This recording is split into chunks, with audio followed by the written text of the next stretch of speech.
Jama'a assalamu alaikum, barkanmu da wannan lokaci, sannunmu da sake saduwa a wannan tasha mai albarka wato Asirka TV. Idan wannan shine lokacinka na farko zuwa wannan tasha mai albarka, ka danna mana subscribe sannan ka danna alamar ƙararrawa. Duk lokacin da muka ɗora sabon shiri za ka samu saƙon mun ɗora.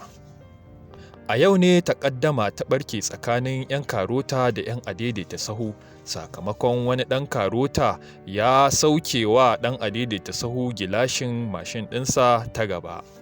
Taƙaddamar ta afku ne sakamakon ƙin siyan tiket da wani ɗan adaidaita sahu ya yi, inda ɗan karota ya tare shi yake tambayarsa ina tiket ɗinsa da ake siya a kullum Naira 120.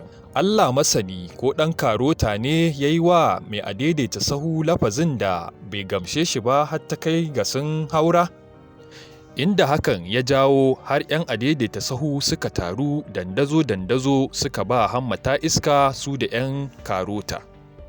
Yadda hakan daga ƙarshe ya sa 'yan karota suka kwashi kashinsa a hannu suka taka. Duka a nan muka kawo ƙarshen wannan labari. Idan wannan shine lokacinka na farko, ka danna mana subscribe sannan ka danna alamar ƙararrawa. Duk lokacin da muka ɗora wani sabon shiri za ka samu saƙo. Mun gode.